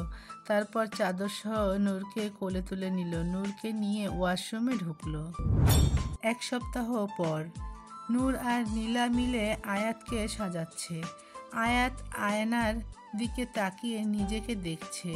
ওর যেন এখনো বিশ্বাস হচ্ছে না ও সত্যি সত্যি আজ বিহানের বউ হতে চলেছে। ফাইনালি ওর জীবনে সেই কাঙ্ক্ষিত দিনটা এসেছে। ওর ভালোবাসা সফলতা পেতে চলেছে আজ। যদিও এর জন্য কম কষ্ট করতে হয়নি ওদের, এত সহজ ছিল না সব কিছু। তবে এই অসাধ্য সাধন করতে সবচেয়ে বেশি হেল্প করেছে আদিত্য। আদিত্য প্রথমে আয়াতের বাবার সাথে এই বিষয়ে কথা বলে। আয়াতের বাবা প্রথমে রাজি হতে চায়নি, মানা করে দিয়েছেন। আদিত্য তাকে অনেকভাবে বোঝায়, তাকে ভরসা দেয় যে বিহান তার মেয়েকে সবচেয়ে ভালো রাখবে। আদিত্য এটাও বলে যে বিহানের ফাইন্যান্সিয়াল সিকিউরিটি নিয়ে চিন্তা করার কিছু নেই। আদিত্য ওর সম্পত্তির 20% বিহানের নামে লিখে দিয়েছে, যদিও বিহান এ ব্যাপারে জানে না। ওর অগোচরেই এটা করা হয়েছে। আর আদিত্য থাকতে বিহানের কখনো কোনো সমস্যা হবে না। এভাবে আরও অনেকভাবে আয়াতের বাবাকে বোঝানোর চেষ্টা করেছে আদিত্য। আবিরও আদিত্যের পক্ষ হয়ে ওর বাবাকে বোঝায়, কারণ আবির বিহানকে অনেক ভালো করে জানে। তাই ওর বিশ্বাস বিহান ওর বোনকে ভালো রাখবে। ওদের কথায় আয়াতের বাবা একটু নরম হলেও পুরোপুরি রাজি হচ্ছিল না। তখন আয়াত অনেক কান্নাকাটি করে। আয়াত ওর বাবার পায়ে ধরে অনেক কান্নাকাটি করে রাজি হতে বলে। মেয়ের এত কষ্ট দেখে শেষমেশ আয়াতের বাবা রাজি হয়ে যান। তবে শরীফা বেগম কিছুতেই এই বিয়েতে রাজি নন। সে কোনো মতেই বিহানের মতো ছেলের সাথে তার মেয়ের বিয়ে দিবেন না। আয়াতের বাবা অনেকবার বোঝানোর চেষ্টা করেন, তবুও রাজি হন না। আয়াতের চোখের পানিও তার মন গলাতে পারেন না, বরং সে বিহানের ব্যাপারে অনেক খারাপ ভাষায় কথা বলেন। এতে আয়াতের অনেক রাগ লাগে। ওর মা যে এতটা নির্দয় আর স্বার্থপরতা আজ টের পাচ্ছে আয়াত। মনে মনে ভয়ও হয়, যদি বিহান এসব দেখে পিছু হটে যায়, যদি সে আবারও আয়াতের হাত ছেড়ে দেয়, তাহলে কি করবে আয়াত? সে তো আবারও নিঃস্ব হয়ে যাবে। না, তাহলে আরও বাঁচতেই পারবে না। পেয়ে হারানোর শোক সে বয়ে বেড়াতে পারবে না। তাই হাজার আকুতি মিনতি করার পরও যখন ওর মা রাজি হয় না, শেষমেশ আয়াত ওর মাকে ছাড়াই বিয়ে করার সিদ্ধান্ত নেয়। যে মা নিজের ছেলে মেয়ের খুশির চেয়ে তার মিথ্যা অহংকারটাই বেশি বড় মনে করে, তার জন্য আয়াত তার ভালোবাসাকে কোরবান করবে না। এত কষ্টের পর ও বিহানকে পেয়েছে, এখন আর হারাতে পারবে না তাকে। তাই আয়াত আবিরের মতো ওর মাকে ছেড়ে আদিত্যর বাসায় চলে আসে। আজ এ বাড়ি থেকেই আয়াত আর বিহানের বিয়ে হবে। খুবই ঘরোয়াভাবে বিয়েটা হবে। আয়াতের ভাবনার মাঝেই ওর সাজ হয়ে গেল। নূর আয়াতের দিকে তাকিয়ে বলল, ওয়াও, আমার কিউটি ননদটাকে তো একদম পরীর মতো লাগছে। আজকে তো বিহান ভাইয়া চোখই ফেরাতে পারবে না। নূরের কথায় আয়াত লাজুক হাসলো। এদিকে আদিত্য বিহানকে ধরে বেঁধে একটু বর সাজানোর চেষ্টা করছে। তবে বিহান এসবে কেমন বিরক্ত হচ্ছে। বিহান বিরক্তিকর কণ্ঠে বলল, ইয়ার এইসব মানজা না মারলে কি শাদিকরণ যাইব না? কি সব পড়াইয়া দিছোস, নিজের চিড়াখানার প্রাণী লাগতেছে। আদিত্য বিরক্তির সুরে বলল, তো তুই কি লঙ্গি পরে বিয়ে করতে চাস? লুঙ্গিতে কি সমস্যা? কি সুন্দর একখান জিনিস মাইরি, পরলে মনে হয় না কিছু পড়ছি। কত সুন্দর হাওয়া বাতাস পাওয়া যায়। আরে লুঙ্গি তো জাতীয় পোশাক হিসাবেই ঘোষণা করানো উচিত। ঠিক আছে, তুই বাসর ঘরে লুঙ্গি পরে যাস, কেমন? তোর কাজেও আসবে ভালো। আদিত্যর কথায় বিহান একটু লজ্জা পেয়ে যায়। একটু পরে আদিত্য বিহানকে নিয়ে ড্রয়িং রুমে আসে। ড্রয়িং রুমে সবাই বসে আছে। আয়াতের বাবা এসেছে, ওর মা আসেনি। মিস্টার আজাদ এবং তার স্ত্রীও এসেছেন। বিহানের আজ কেমন যেন ইতস্তত লাগছে সবার সামনে। বিহান সোফায় গিয়ে বসতেই আবির বলে উঠল, কিরে বসে পড়লি কেন? আমাকে সালাম করবে কে জানিস না? আমি কোনের বড় ভাই। আমাকে সম্মান কর, পায়ে হাত দিয়ে সালাম কর, না হলে কিন্তু বোন বিয়েতে পড়া। আবিরের কথা সবাই হেসে দিল। বিহান দাঁত কিরমির করে আবিরের দিকে তাকিয়ে চোখের ইশারায় বলছে, হালা খারা, খালি একলা একবার পাইবার দে। হ্যার পর তোরে সম্মান কত প্রকার ও কি কি উদাহরণস্বরূপ বুঝাইয়া দিমুনে। এর মধ্যে কাজী সাহেবও চলে এসেছেন। কিছুক্ষণ পরেই নূর আর নীলা মিলে আয়াতকে নিয়ে এলো। বিহান আয়াতের দিকে তাকাতেই তার হার্টবিট 2-3টা মিস হয়ে গেল। আয়াতকে যে আজ কোনো অপসরীর চেয়ে কম লাগছে না। নিজের প্রিয়তমাকে বধূ বেশে দেখার চেয়ে মুগ্ধতা বুঝি আর কিছুতেই নেই। নূর আয়াতকে নিয়ে এসে বিহানের পাশে বসালো। কিছুক্ষণ পর কাজী সাহেব বিয়ে পড়ানো আরম্ভ করলেন। বিয়ে পড়ানো শেষে সবাই মোনাজাত করে ওদের দাম্পত্য জীবনের জন্য শুভকামনা করলো। আয়াতের খুশিতে চোখে পানি চলে এলো। শেষমেশ ও বিহানের হয়েছে। আজ থেকে ও বিহানের বউ। ভাবতেই সারা শরীরে ঠান্ডা শীতল বাতাস বয়ে গেল। আজকে নূরের বাবাও এসেছিলেন। আশরাফ রহমান নূরের বাবার উদ্দেশ্যে বলে উঠলেন, বিয়া সাহেব, আপনার সাথে আমার কিছু কথা ছিল। নূরের বাবা বললেন, জি বলুন। আসলে আপনি তো আমাদের আত্মীয়, তবে আপনাদের সাথে আর একটা আত্মীয়তায় বাড়তে চাই। মানে বুঝলাম না। আপনি হয়তো জানেন না, তবে আবির আর নীলা দুজনকে পছন্দ করেন। তাই আপনি যদি রাজি থাকেন তাহলে আমার ছেলের জন্য আপনার মেয়ের হাত দিন। নূরের বাবা একটু অবাক হয়ে নীলার দিকে তাকালেন। নীলা বেচারি ভয়ে মাটির নিচে ডেবে যাচ্ছে। না জানি ওর বাবা ওর কি অবস্থা করেন। নীলার বাবা গম্ভীর কণ্ঠে বলে উঠলেন, নীলা, উনি যা বলছেন তা কি সত্যি? নীলা মাথা নিচু করে ভয়ে ভয়ে মাথা ঝাঁকালো। মানে সত্যি। নীলার বাবা এবার আশরাফ রহমানের দিকে তাকিয়ে বললেন, দেখুন, আমি এই ব্যাপারে কিছু জানতাম না, তাই এমন ঝট করে কোনো কথা বলতে পারছি না। এতক্ষণে আদিত্য নূরের বাবার উদ্দেশ্যে বলে উঠল, বাবা, আপনার আমার উপর যদি ভরসা থেকে থাকে তাহলে নির্দ্বিধায় রাজি হয়ে যান। আবির আমারই ভাই আর নীলাও আমার ছোট বোনের মতো, তাই বলছি ওরা দুজন সুখে থাকবে। এটার দায়িত্ব আমি নিতে পারি। নূরের বাবা বলে উঠলেন, তোমার উপর তো আমি সবচেয়ে বেশি ভরসা করি। তুমি আমার নিজের ছেলের চেয়েও বেশি। ঠিক আছে, তুমি যখন বলছো আমি তখন রাজি। তবে নীলার বয়স এখনো কম, তাই এই মুহূর্তে বিয়ে কথা ভাবছি না আমি। অন্তত এসএসসিটা দেখ, তারপর দেখা যাবে। আশরাফ রহমান হাসি মুখে বলে উঠলেন, ঠিক আছে, বিয়েটা না হয় পরেই হোক, তবে আজকের এই শুভ দিনে ওদের এঙ্গেজমেন্টটা সেরে ফেলি, কি বলেন? নূরের বাবা কিছুক্ষণ ভেবে বলল, ঠিক আছে। এদের সিদ্ধান্তে সবাই খুশি হয়ে গেলেন।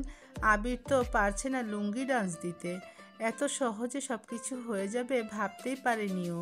মনে চাচ্ছে বাসার ছাদে চিল্লাতে চিল্লাতে উড়াধুরা নাচতে। অতঃপর কিছুক্ষণ পর আবির আর নীলার এঙ্গেজমেন্টও হয়ে গেল। সবাইকে মিষ্টি মুখ করানো হলো। রাত 11টার দিকে বিহান আয়াতকে নিয়ে ওর ফ্ল্যাটের সামনে এলো। মিস্টার আজাদ আর তার স্ত্রী বিহান আর আয়াতকে তাদের বাসায় যেতে বলেছিল। তবে বিহান তাদের বুঝিয়ে বলেছে যে তারা তাদের নতুন জীবনের শুরু এখান থেকেই করতে চায়। তাই ওনারাও আর কিছু বলেননি। এই কয়দিনে ওরা দুজন মিলে ফ্ল্যাটটা পুরোপুরিভাবে সাজিয়ে ফেলেছে। আয়াত সুন্দর করে ফ্ল্যাটের সব জিনিস নিজে হাতে সাজিয়েছে। ফ্ল্যাটের দরজায় এসে বিহান চাবি দিয়ে দরজা খুলে ভেতরে ঢুকলো। ভেতরে ঢুকে কত দূর গিয়ে পেছনে তাকিয়ে দেখলো আয়াত দরজার বাইরেই দাঁড়িয়ে আছে। বিহান ভ্রুকুসকে বলল, কি হয়েছে, ভিতরে আসো না কেলা? আয়াত ওভাবেই চুপচাপ দাঁড়িয়ে আছে। বিহান এবারে আয়াতের কাছে এগিয়ে এসে বলল, আরে আজও দাঁড়াই আজ কেলা, ভিতরে আও। আয়াত একইভাবে দাঁড়িয়ে আছে। বিহান এবার একটু বিরক্তির সুরে বলল, আরে সারা রাত কি বাইরেই কাটানোর ইচ্ছা আছে নাকি? আয়াত মাথা নাড়ালো, মানে না। তাহলে আস না কেন? আয়াত এতক্ষণে বলে উঠল, কি জানি আমার পা কেন যেন চলছে না, কিভাবে ভেতরে ঢুকবো বলুন? বিহান ভ্রুকুসকে বলল, এটা আবার কেমন কথা? এতক্ষণ তো সহি সালামতেই ছিল তোমার পাজোরা, তো এখানে আসতেই আটকে গেল। এখানে কি ফেভিকল লাগানো আছে? আয়াত অসহায় ভাব ধরে বলল, আমি কি জানি, পা উঠছে না তো আমি কি করব? এখন কিভাবে যে যাব? কেউ যদি একটু কোলে করে নিয়ে যেত আমাকে। কেউ কি নিবে আমাকে? এখানে টামটাম সহৃদয় ব্যক্তি আছে? কথাটা বলে আয়াত এদিক ওদিক তাকিয়ে কাউকে খোঁজার ভান করতে লাগলো। বিহান ভ্রুকুসকে কতক্ষণ তাকিয়ে রইল আয়াতের দিকে। আসল ব্যাপারটা এতক্ষণে মাথায় ঢুকলো ওর। আয়াতের নাটকের মর্মার্থ বুঝতে পেরে বিহান ফট করে আয়াতকে পাজা কোলে তুলে নিয়ে বাঁকা হেসে বলল, কোলে ওঠার জন্য এত মেলোড্রামা করার কি দরকার? বললেই তো হতো। আয়াত দুহাতে বিহানের গলা জড়িয়ে ধরে মুচকি হেসে বলল, তো কি করবো? আমার জামাইটা কি কিচ্ছু বোঝে না? নতুন বউকে যে কোলে করে নিয়ে ভেতরে ঢুকতে হয় সেটাও বলে দিতে হয়?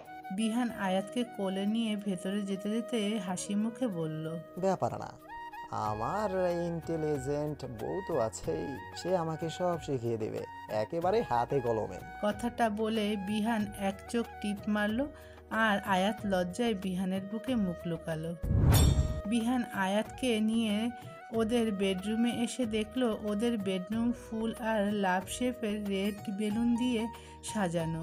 ওরা অবাক হয়ে একজন আরেকজনের দিকে তাকালো। আয়াত বলে উঠল, এইসব কে করেছে? বিহান বলে উঠল, কে আর করবে? আমার জানে জিগার দোষ ছাড়া আর কার কাজ হতে পারে? আদিত্য ভাইয়া? হ্যাঁ, ওর কাছে ফ্ল্যাটের একটা চাবি দিয়ে রেখেছি, নিশ্চয়ই ওই করিয়েছে এসব। ভাইয়া সত্যি গ্রেট, খত্ত করে সবার জন্য, অথচ আমরা ভাইয়ার জন্য কিছুই করতে পারি না। আফসোস করো না, আমরা ওকে খুব তাড়াতাড়ি মামা হওয়ার খুশিটা দিয়ে দেব, তাহলেই হয়ে যাবে। আফটার অল ওর এত মেহনত তো আর বিফলে দিতে পারি না, তাই না?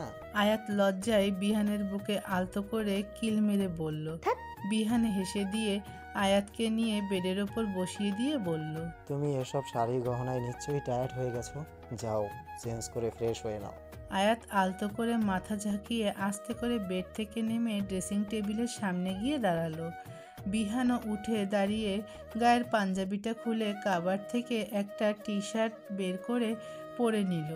আয়াত আয়নার সামনে দাঁড়িয়ে মাথার ওড়নাটা খুলে ধীরে ধীরে সব অর্নামেন্টগুলো খুলতে লাগলো। হাতের চুড়িগুলো খুলে ড্রেসিং টেবিলের ওপর রাখছে। চুড়ির রুনুঝুনু শব্দে বিহান আয়াতের দিকে ঘুরে তাকালো। আয়াত এবার কানের দুল খুলছে। বিহান কেমন ঘোর লাগা দৃষ্টিতে তাকিয়ে আছে। আজ থেকে বিহান আর একা নেই। এই মেয়েটা এখন থেকে ওর বউ, ওর অর্ধাঙ্গিনী, সারা জীবনের সাথী। এখন থেকে এই মেয়েটার ওপর শুধু ওর অধিকার। সে শুধুই বিহানের, একান্তই বিহানের। বিহান নেশাগ্রস্ত চোখে তাকিয়ে ধীরে ধীরে আয়াতের দিকে এগিয়ে গিয়ে আয়াতের পেছনে দাঁড়ালো। আয়াত ওর নেকলেসটা খোলার চেষ্টা করছিল। বিহান হাত বাড়িয়ে আয়াতের নেকলেস খুলতে লাগলো। আয়াত একটু চমকে উঠে আয়নায় তাকিয়ে দেখলো বিহান কেমন নেশাভরা চোখে তাকিয়ে আছে। বিহানের এমন চাহনি দেখে আয়াত লজ্জায় চোখ নামিয়ে ফেললো। বিহানের দিকে তাকানোর আর সাহস নেই ওর। বিহান নেকলেসটা খুলে রেখে আয়াতের গলার পেছনে একটা গভীর চুমু খেলো। আয়াতের সারা শরীরে শিহরণ ছড়িয়ে পড়ল। আয়াত কেঁপে উঠে চোখ বন্ধ করে দুই হাতে শাড়ি খামচে ধরল। বিহান আরও গভীরভাবে আয়াতের গলায় ঘাড়ে চুমু খেতে লাগলো। আয়াতের নিঃশ্বাস ভারী হয়ে যাচ্ছে, দম আটকে আসছে ওর। আয়াত ওখান থেকে চলে যেতে নিলে বিহান আয়াতের কোমর জড়িয়ে ধরে নেশালো কণ্ঠে বলল, কোথায় যাচ্ছ? আয়াত কোনো রকমে কাঁপা কাঁপা কণ্ঠে বলল, চেঞ্জ করে আসি। বিহান আয়াতের কানে নাক ঘষে বলল, চেঞ্জ করে কি হবে? কিছু তো আর থাকবে না, আজ তোমার সারা অঙ্গে শুধু বিহান নামক বস্ত্র থাকবে। কথাটা বলে বিহান আয়াতকে আবারও কোলে তুলে নিয়ে বিছানার দিকে এগোলো। আয়াতও বিহানের বুকে নিজেকে সঁপে দিল। আজ সে বিহানের রঙে রাঙাবে নিজেকে। নূর আয়নার সামনে দাঁড়িয়ে ওর গহনাগুলো খুলছে। অনুষ্ঠান শেষ করে সবাইকে বিদায় দিয়ে মাত্রই রুমে এসেছে ও। গহনা খোলা শেষে নূর ওর পিঠে হাত দিয়ে ব্লাউজের ফিতা খোলার চেষ্টা করছে, কিন্তু ফিতার কেমন গিট্টু লেগে গেছে তাই খুলতে পারছে না। তখনই আদিত্য দরজা ঠেলে ভিতরে ঢুকলো।